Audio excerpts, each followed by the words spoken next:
سلام علیکم دوستان عزیز، روز همه شما با خیر شادی باشد.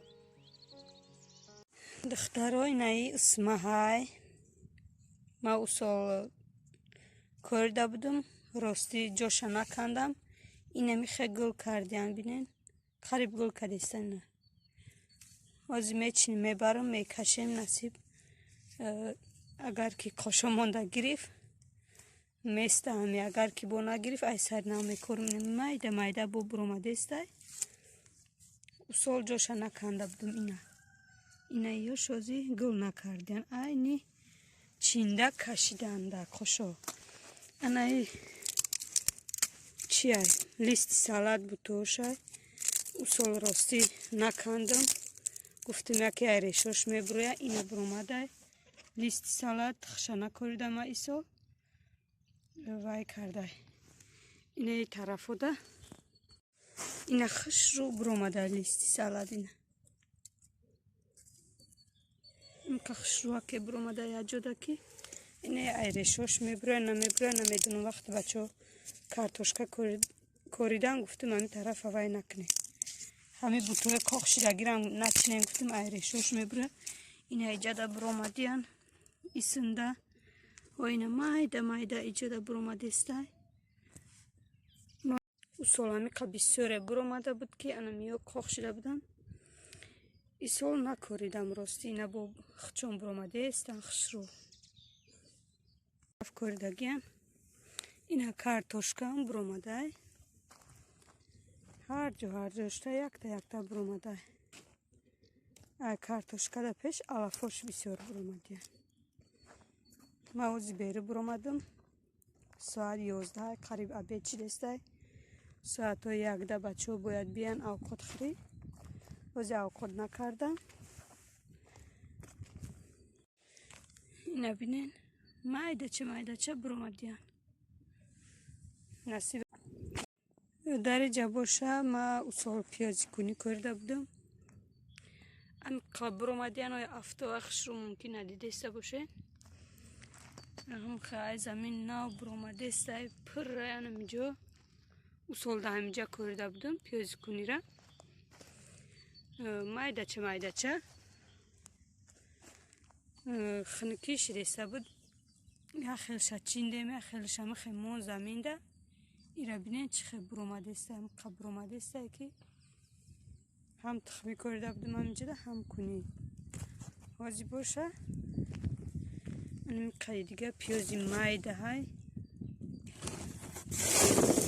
باید یورم بکارم در پدوال بودن نشم نکردیم خش رو باید یورم بکارم و تخشم نکردم نصیب پگاو ده تخشم میکاریم وازی باشه تا بگره ایرا میکاریم. زمین ملایم خش روی کندگی هم با چند بار بارون بردگی هم خیلی جویگ میکنیم و گرابل میکنیم میکاریم. نه هیچ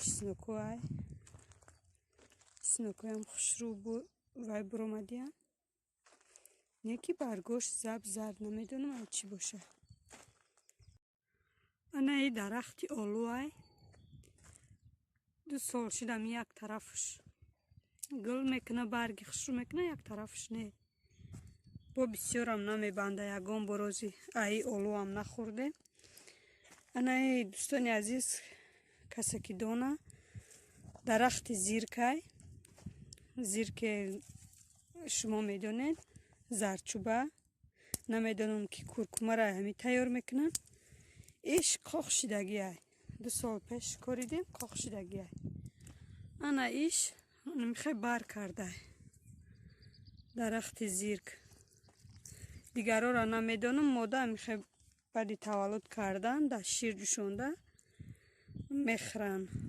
وزی ما میخوای کاخش دارم مایده کرده وای کردگیم پرغه کردگیم در شیر انداخته جوشونده وای میخریم شه. این خیلی غوره داره غورشه کمتر وای میشه رنگی پختگی باره میشه رنگی مویز میشه گرفته در آش میندازی غوراشه. اینه درخت زیرکه دوستان عزیز خیلی اسمرادی نه یک طرفش نه برگ نکده یک طرفش برگ خشرو کرده. این سال ایو هم میبنده. نصیب ای همیو من هر سال 15-20 بانکایی کمپوت میکنم. کمپوتش به نهایت خشروه. انا این درخت نمیدونم درخت چیه. خیلی گل خشرو کرده ایم. این درخت را خدمت کردگیم نمیدونم. یکم سال برگ گل کردسته. خیلی بینیم چی میشه. رنگ درخت اولیچه میتوه و نمیدونم با.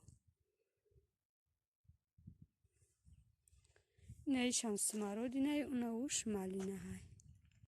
در ویدیو پیشینه میگفتن شما چی به روی ویدیو مونتاژ میکنین یعنی آوازتون نمیمونین همین خیلی وقتی سیونکه کردن در گپ زنین. برای همین ما یک بار خواستم که همین خیلی گپ زنم برای که بیرو برامدم جنگل نزدیک خونه های همین خیلی آواز پرنده و خوشرو آمده است. همین خیلی بوی بهار آوازای بلبلک ها هر نمود پرنده ها آوازشون خواستم که همین خیلی روی همی گپ زنم ایسی نشون تیم شما در همی درخت و چیاره. اینمی پیاز سبزک چینده آوردم ای میدون ای دوری اگراد اینه چکه هزی باشه وی میکنم آشو بریده میکنم برای عبیده.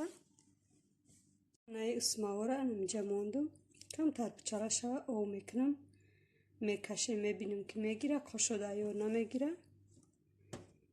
یا چخیلی که گفتم اصولانگی را من نچینده بودم خیلی ایرششون با برامدیانم خیلی نه دیدم اگراد رفتم نه گل کدسته اوژه کلام شدیم.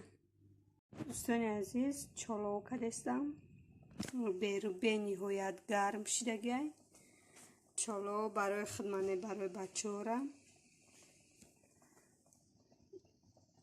بلندر کدیدم زدستم مسکاش بینین چه خشرو برامده دیدین دوستان عزیز مسکاش بینین بچه که دمش نینه مسکه را بینین چه مسکه برآورده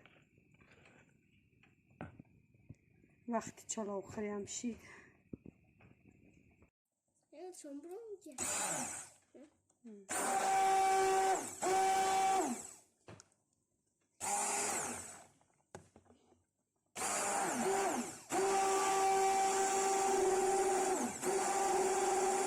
اوش کمتر بود او انداختستم نشه او خنک بینین مسکاش دوستان عزیز مسکاش کم نوزی مسکاش هم میگیرم بینین دیدین مسکره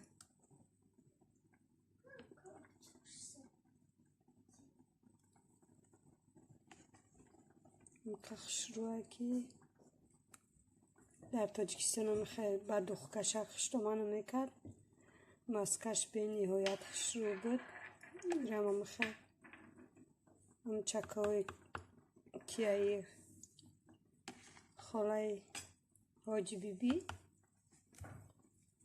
ببینین چه مسکه خشروه خدا برکت دیوان هم خیلی چکاشون خشرو که این مسکه گرفتیم ببینین خشروه نون گرمه که نخری